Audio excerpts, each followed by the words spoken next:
बात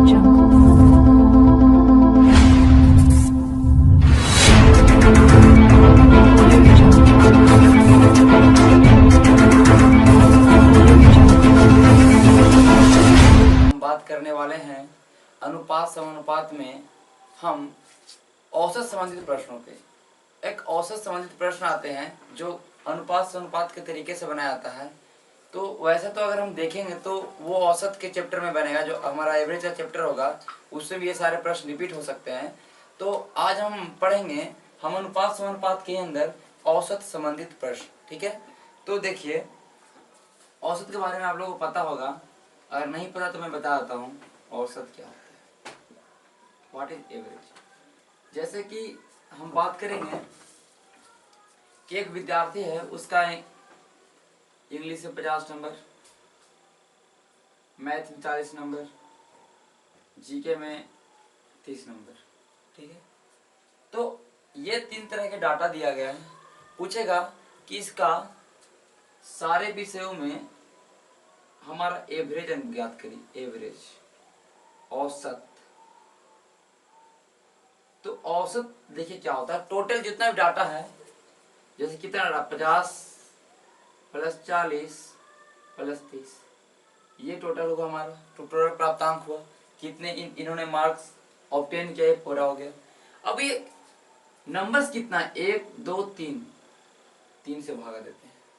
ये होता है कहने का मतलब जितना भी आपका ऊपर में क्वांटिटी है या ऊपर में जो भी आपका हो रहेगा, ठीक है, उसको डिवाइड किया था आपका जितना यहाँ पे नंबर्स है। 3 है, 3 सब्जेक्ट था, 30 से मैंने डिवाइड किया। 4 था, 4 एक और जोड़ के हम 4 से डिवाइड करते। तो वैसे हमारा जाके औसत निकलता है। तो देखिए 50 40 90 30 120 और बटा 3 40। तो कहने का मतलब ये 40 इसका एवरेज मार्क है। कितना मार्क्स है, इसने 40 मार्क्स प्राप्त किया है। को अगर बोला जाए कि इसने औसत में कितना मार्क्स प्राप्त किया तो 40 मार्क्स। कितना, 40 मार्क्स, तीनों सब्जेक्ट में 40 40 40, ये हम बोल सकते हैं। ठीक है, अगर यहाँ से जैसे कि आपको दे दे कि एक व्यक्ति द्वारा 40 मार्क्स 3 सब्जेक्ट में प्राप्त किया, तो टोटल नंबर कितना इन्होंने प्राप्त किया। तो 40 मार्क्स 3 सब्जेक्ट करेंगे, तीनों सब्जेक्ट में 40 40 40, एक तरह से मानेंगे एवरेज में। तो टोटल मार्क्स कितना हुआ, 40 से 120 हो जाएगा। तो ये हुआ। और जब हम औसत की जब चर्चा करेंगे, जब औसत हम पढ़ाएंगे, तो इसमें हम देखेंगे अच्छे से, औसत के बारे में समझेंगे अच्छे से। लेकिन मैं एक रिव्यू में मैं थोड़ा सा बता दिया कि कैसे कैसे औसत होता है। ठीक है, क्योंकि मैं जब आगे जब प्रश्न पढ़ने वाला हूँ और जब सवाल मैं सोल्व करूंगा तो आपको परेशानी नहीं होना चाहिए। ठीक है, तो देखिए आते हैं सवाल पे।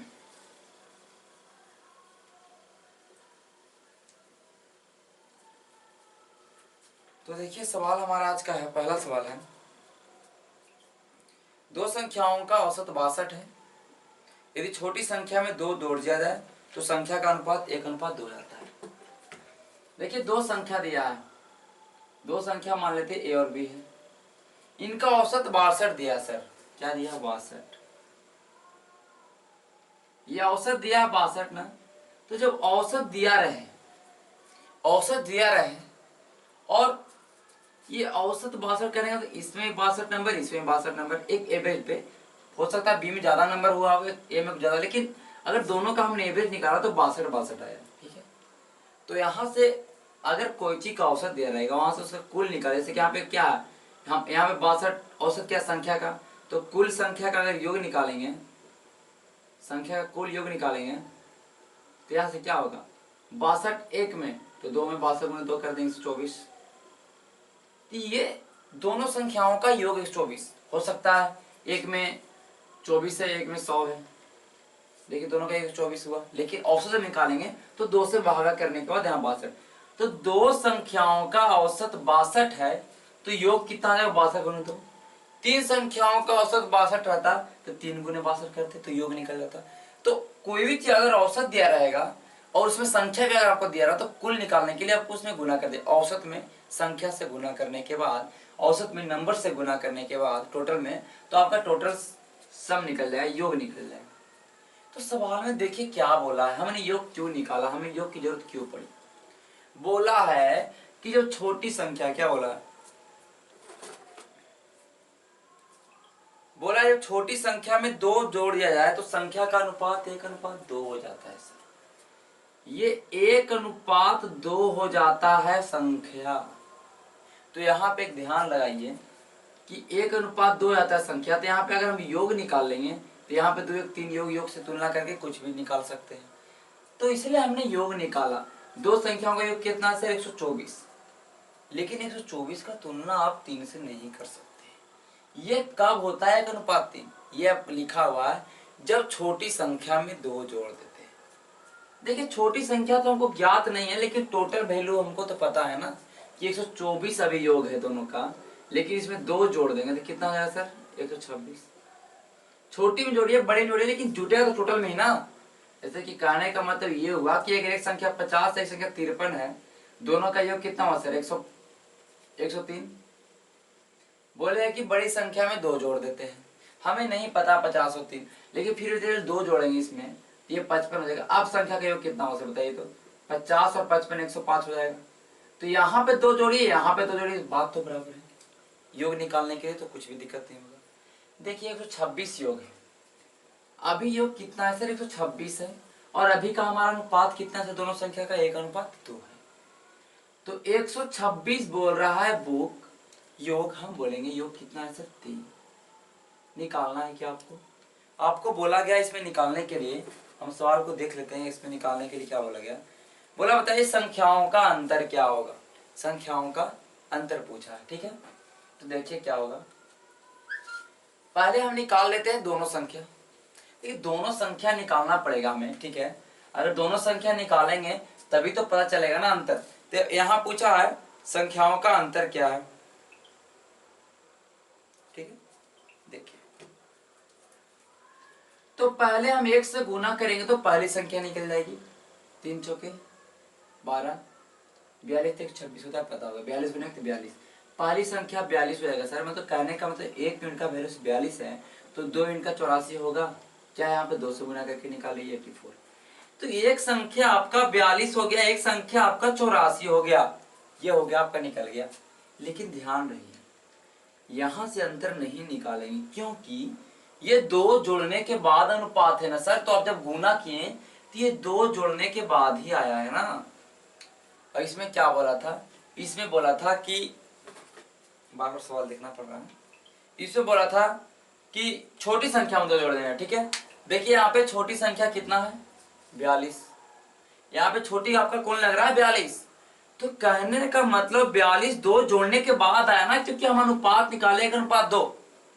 तो 2 जोड़ने के बाद जब आया है 42, तो कहने का तो पहले कितना था सर? 40 था। और बड़ी संख्या में तो कुछ नहीं जोड़ा है, तो बड़ी संख्या 84 होगी। ये इनका अंतर कितना हुआ सर? 44 हुआ अंतर। समझे कि नहीं? देखिए हमने क्या किया, ये जो अनुपात दिया गया 2 जोड़ने के बाद आया। तो जब यहाँ से कुछ भी हम फाइंड आउट करेंगे तो ये 2 जोड़ने के बाद वाला हमारा आएगा। तो 2 जोड़ने के बाद हमारा छोटी संख्या 42 और बड़ी संख्या 84। तो छोटा हमको तो यही लग रहा है। तो 2 जोड़ने के बाद 42, 2 जोड़ने के पहले 40 था, क्योंकि सवाल में पूछ रहा है कि दोनों संख्याओं के बीच का अंतर ज्ञात करिए। तो अंतर ज्ञात करने के लिए बोल रहा है। ये तो नहीं पूछा कि दोनों संख्याओं के बीच का अंतर अभी क्या है, ये नहीं ना, पहले वाला पूछ रहा है, ठीक है। तो 44 हो गया। और अगर अभी वाला पूछा तो आप देख सकते हैं यहाँ पे 42 हो जाएगा, ठीक है। आगे चलिए अगला सवाल पे हम चलते हैं। इसको हम मिटाते हैं, ठीक है। आप समझ चुके होंगे अगर आपने सही से देखा हो तो। देखिए हमारा अगला सवाल है, एक फल विक्रेता ने बड़े, मध्यम और छोटे आकार के सेब क्रमशः 15, 10 और 5 रुपया बेचे। देखिए सेब का दाम है 15 रुपया, 10 रुपया और 5 रुपया। हम लिख देते हैं पहले रुपया, कंफ्यूज ना हो। ये आपका सेलिंग प्राइस है, कहने का मतलब एसपी। चाहे तो विक्रय मूल्य भी समझ लिए, सेलिंग प्राइस समझ लिए, बेचने का मतलब 15 रुपये बिक रहा है बड़ा वाला सेब। हम लिखते हैं बी से बड़ा, एम से मीडियम और एस से स्मॉल। आप समझ गए होंगे। अब कह रहा है कि इस प्रकार बेचे गए कुल सेबों का अनुपात 3:2:5 है सर। देखिए बड़ा वाला सेब का दाम 15 रुपया, छोटा वाला सेब का दाम 10 रुपया, और सॉरी हमारा जो मध्यम आकार का सेब उसका दाम 10 रुपया और छोटा वाला सेब का दाम 5 रुपया। तो कहा दिया कि 3:2:5 में बोला बेचा गया। ये संख्या है सर, कहने का मतलब ये हुआ कि 3 सेव बिका आपका बड़ा वाला, 2 सेव बिका आपका मध्यम वाला और 5 सेव बिका आपका छोटा वाला। तो बस पूछ रहा है कि बताइए औसत विक्रय मूल्य बताइए। आपका पूछा है कि ये जो सेव पूरा बिका उसका औसत विक्रय मूल्य। तो औसत विक्रय मूल्य कब निकलेगा? ऐसा जब आपको टोटल विक्रय मूल्य पता चलेगा। जब टोटल विक्रय मूल्य पता चल जाएगा उसके बाद आपको भागा देना पड़ा कितना, टोटल संख्या से, कि टोटल हमको बेचे कितना, मेरे पास पैसा आया और हमने कितना सामान टोटल बेचा, तभी तो निकलेगा ना। अगर मान लेते हैं आपके पास 100 रुपया इनकम हुआ है बेचने के बाद, लेकिन आपने 20 सामान बेचने के बाद 100 रुपया हुआ, तो एवरेज कितना हुआ? एक सामान का एवरेज कितना, 5 रुपया हुआ कि नहीं? तो इसको एवरेज तो बोलते हैं, मैंने एवरेज के बारे में नहीं बताया अभी। तो देखिए 15 रुपया में बिक रहा था एक सेव बड़ा वाला, लेकिन 3 सेव बिक गया तो 45 रुपया। 10 रुपया में 2 सेव, 10 रुपया में एक सेव, तो 2 सेव का 20 रुपया, 5 5 25 रुपया। टोटल सेलिंग हमारा देख रहे हैं सर, यहाँ पे टोटल सेलिंग कितना का हुआ सर? टोटल सेलिंग हमारा हुआ 90 रुपया का, हुआ है नहीं? देख लीजिए, टोटल सेलिंग 90 रुपया का हुआ है, लेकिन आपने वस्तुएं कितनी बेची? तो हमने 3 2 5 5 10 सेव बेचे। हमने 10 सेव बेचे 90 रुपया में, तो कहीं ना कहीं हमने अगर एवरेज निकाला तो एक सेव का दाम कितना हुआ सर? 9 रुपया में हमने बेचा। एक सेव को हमने 9 रुपया में बेचा। अगर एवरेज पूछेगा, एक सेव का दाम एक तरह से 9 रुपया पड़ गया हमारा, ठीक है। टोटल में हमने 90 रुपया का बेचा और 90 रुपया हमने 10 सेलों को सेव किया, 10 सेवों को सेव किया। और कौन सा सेव हमको सेल किया हमने? तो छोटे बड़े कुछ भी किए, लेकिन एवरेज अगर पूछे कि आपने एक सेव का आपका दाम कितना पड़ा, तो क्या होगा? एक सेव का दाम 9 रुपये, 9 रुपये पीस पड़ गया हमारा सेव का दाम। तो 9 रुपये पीस हमने सेव को बेचा। इस सवाल का सही उत्तर है, ठीक है। हम अगला सवाल पे चलेंगे।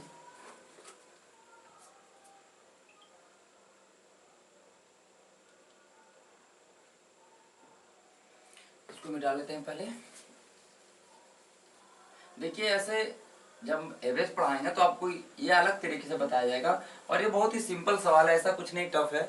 लेकिन जब मैंने देखा तो मैंने सोचा कि करवा देता हूँ, क्योंकि आप जब किरण का बुक बनाइएगा तो उसमें एक टाइप ही है, मैं सवाल उसी से ज़्यादातर मैं ले रहा हूँ, तो एक टाइप ही है, तो शायद उससे ना बन पाए, इसलिए मैं बता देता हूँ, ठीक है। एक सवाल है, एक महिला और उसकी पुत्री की औसत आयु। सर देखिए, एक महिला है, महिला कहने का मतलब स्त्री, जो भी समझिए, तो आप समझिए कि महिला और उसकी पुत्री, तो माँ बेटी हो जाएगी।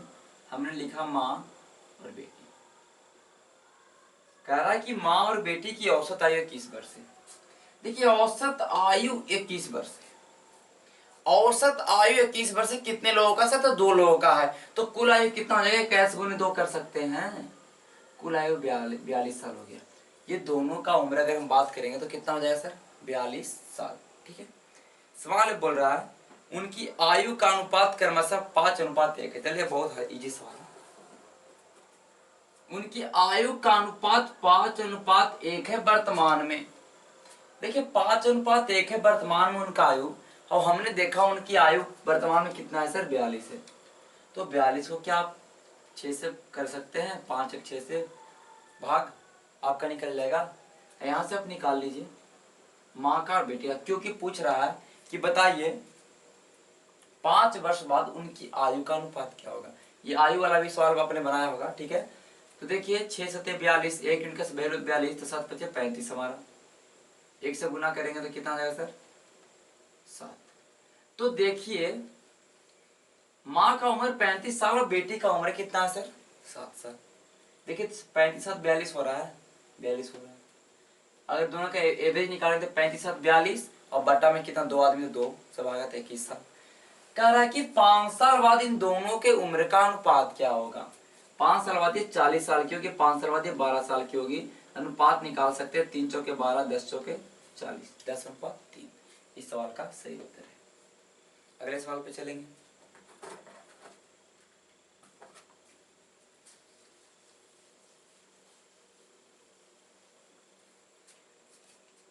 अगला सवाल हमारा है, देखिए ये सवाल देखिए क्या है। बोल रहा है 11 संख्याओं का औसत 36 है। 11 नंबर है, 11 संख्या है, इनका औसत कितना सर? 36। इनका औसत कितना है? 36। ये मैं लिख देता औसत।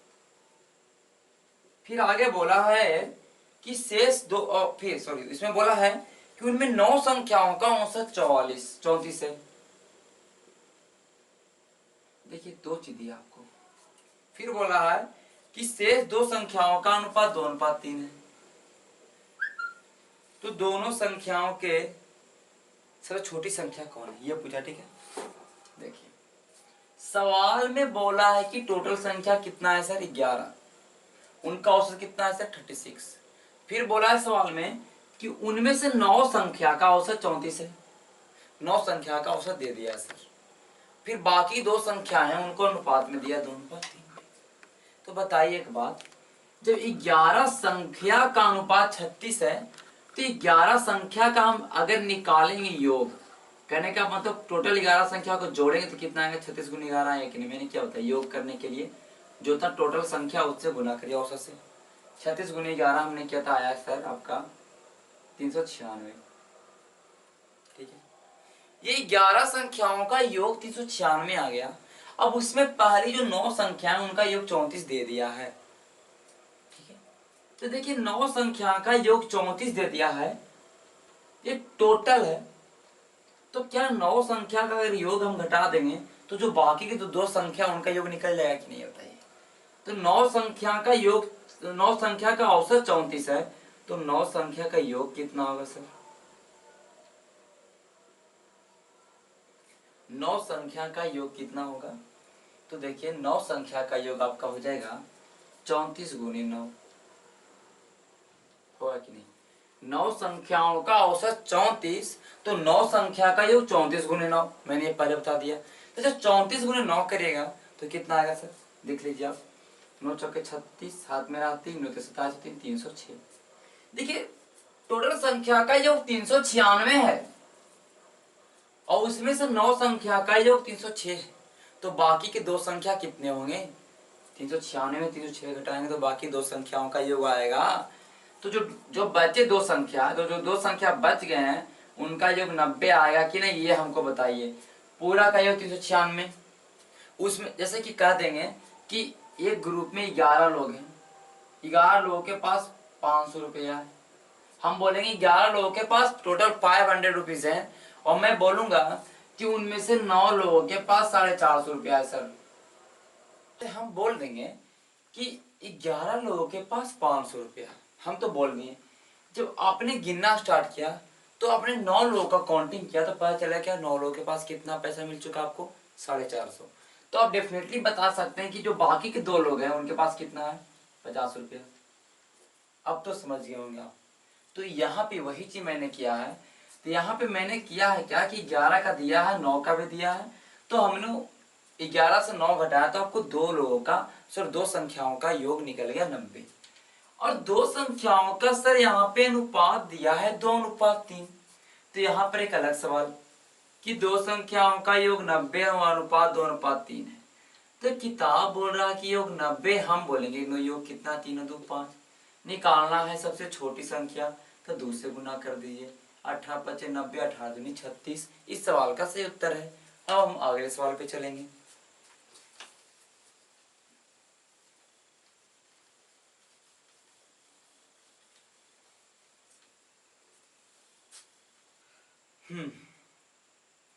ये क्या बोल रहा है कि एक कक्षा में लड़कियों की परीक्षाओं में प्राप्तांक 85 है।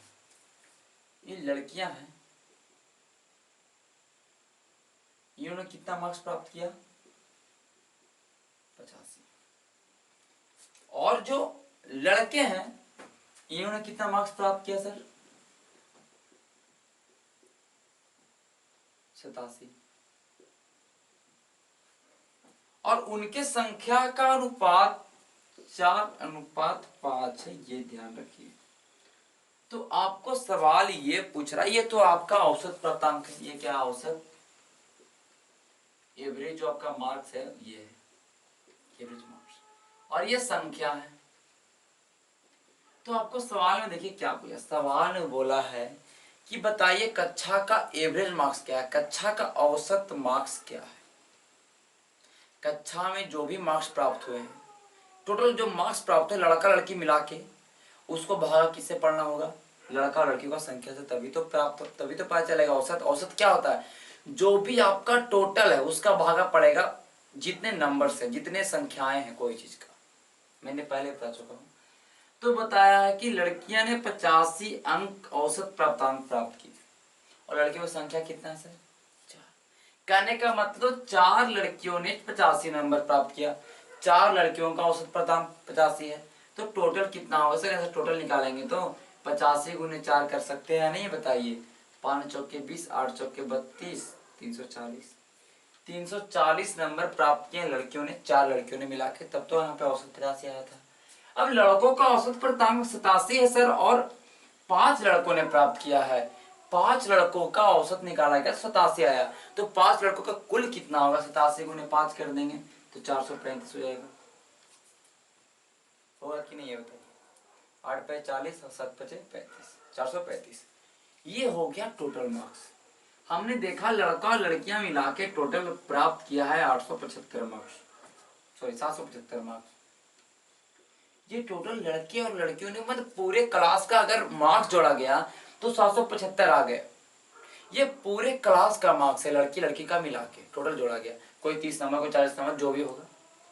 तो बोला कि कला और कक्षा का औसत मार्क्स निकालिए। तो औसत कैसे निकाला, टोटल 775 है और ये प्राप्त किया 9 लोगों ने, क्योंकि 4 और 5 9 लोग है ना।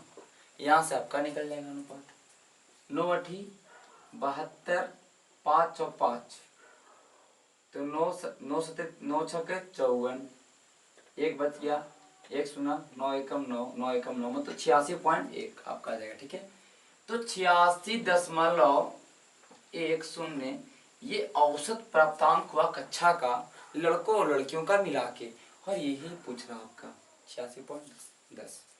अगले सवाल पे चलेंगे, ज्यादा बड़ा चैप्टर तो है नहीं ये।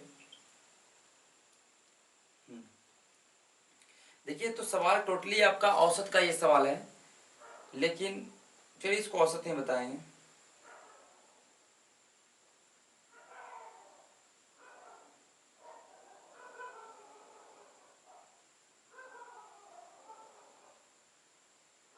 देख लेते हैं कोई सवाल बचा है।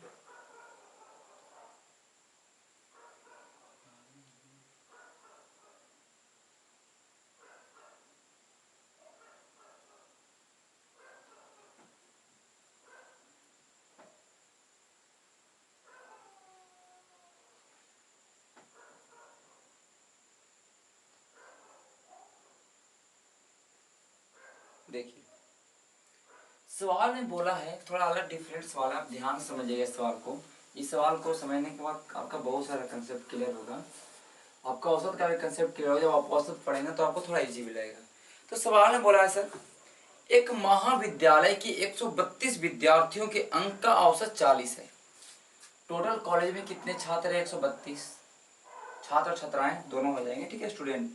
तो 132 विद्यार्थियों का औसत प्राप्तांक कितना है सर, यहाँ पे औसत मिल चुका है, ये संख्या। औसत आपका दिया है सर 40, ठीक है।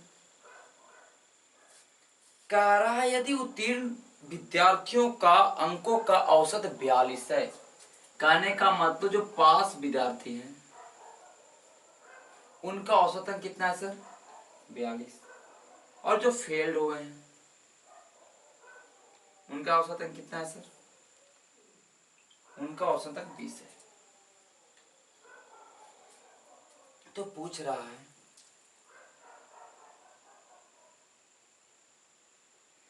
कि जो पास हुए उनका कुल अंक और जो फेल हुए उनके कुल अंक का अनुपात। तो कहीं ना कहीं हमको एक चीज फाइंड आउट करना पड़ेगा कि ये देखिए आपका ये औसत अंक है, ये ध्यान रखिए, ठीक है। ये औसत अंक 42 है पासों का, और ये औसत अंक है फेल का। तो हमको पूछ रहा है एग्जाम सवाल में, क्या पूछ रहा है कि जितने विद्यार्थियों का पास का प्राप्तांक है और जो फेल विद्यार्थियों का प्राप्तांक है उनका अनुपात। तो अंकों का अनुपात पूछ रहा है ना, फेल और पासों का। तो यहाँ पे औसत दिया है ना फेल और पास का, तो यहाँ संख्या निकालेंगे तो टोटल कितना नंबर रहा है पास वाले और फेल वाले टोटल कितना नंबर रहा है ये ज्ञात हो जाएगा। तो संख्या कैसे ज्ञात होगा ये ध्यान रखिए। और टोटल कितने हैं छात्र सर, 132, सॉरी कितने स्टूडेंट, 132। तो देखिए सवाल में क्या करना है, तो सवाल में देखिए क्या करना है, आप ध्यान रखिए। सवाल में देखिए बहुत इजी सवाल है आपका। देखिए ये टोटल औसत अंक 40 है। टोटल कितना है इसको हम इधर लिख देते हैं। चलिए यहाँ पे टोटल औसत अंक 40 है। टोटल कैसे निकलता है सर? टोटल औसत अंक ये पूरे कक्षा का कितना है? 40 है। तो देखिए औसत अंक कैसे निकाल रहे थे। मान लेते हैं पास को पी मानते हैं, ठीक है। मान लेते हैं पी स्टूडेंट पास हुए। कितने स्टूडेंट पास हुए हैं? P student. तो पी स्टूडेंट पास हुए हैं तो पी गुने 42 के टोटल निकल जाएगा पी का। कितने स्टूडेंट पास हुए हैं, कितने जो पास स्टूडेंट है उनका टोटल मार्क निकल जाएगा पी गुने 42। हमने पी माना है यहाँ पे संख्या पास लड़कों का। पास लड़कों का संख्या हमने पी माना है, तो मैंने पी गुने 42 किया तो टोटल पास लड़के निकल गए। फिर प्लस किया, हमने किया एफ गुने 20, तो यहाँ से निकल गए जो भी लड़के फेल हुए उनका टोटल मार्क्स निकल गया। जो भी लड़के ये, अब देखिए फेल लड़कों ने जितना प्राप्त किया और पास लड़कों ने जितना मार्क्स प्राप्त किया टोटल निकाल लिए, तो ये टोटल पूरा कक्षा का मार्क्स आ गया ना सर। ये कक्षा का मार्क्स आ गया टोटल। और इसको अगर भागा दे देंगे हम, इसको अगर हम भागा दे देंगे टोटल कक्षा में स्टूडेंट, तो टोटल कक्षा में स्टूडेंट कितने होंगे सर? पास और फेल दो ही चीज होंगे ना कक्षा में। चाहे तक फेल हुए तो पास हुए, दो चीज में एक ही चीज तो होगा। अब एग्जाम में तो ड्रॉ होता नहीं है फेल या पास, तो फेल और पास। नंबर ऑफ फेल स्टूडेंट और नंबर ऑफ पास स्टूडेंट से मतलब कहने का मतलब ये टोटल मार्क्स हो गया और ये टोटल स्टूडेंट हुए कक्षा में। इनसे मैंने भागा दिया तो ये कहीं ना कहीं 40 तो आएगा ना, क्योंकि टोटल प्राप्तांक दिया है ना 132 छात्रों का। ये ध्यान रखना चाहिए आपका। मैंने यहाँ पे यही चीज किया। अब देखिए इसको हम कर लेते हैं कि तीसरे से गुना हो जाएगा, तो यहाँ 40, यहाँ से मैं यहाँ आ रहा हूँ, 40 पी हो जाएगा प्लस 40 एफ हो जाएगा बराबर 42 पी हो जाएगा। यहाँ पे देखिए ये मैंने इसको इधर ले लाया, यहाँ 42 पी प्लस 20 एफ को एफ जगह लाइए, पी को पी जगह लाइए, ठीक है। तो हमने देखा 40 पी यहाँ 40 है, 42 पी और 20 है, तो 40 यहाँ पे करेंगे 40, यहाँ पे 42 में 40 हटाएंगे तो कितना हो जाएगा 2 पी बराबर ये 40 उधर भेज देंगे तो कितना हो जाएगा 20 एफ हुआ ना सर।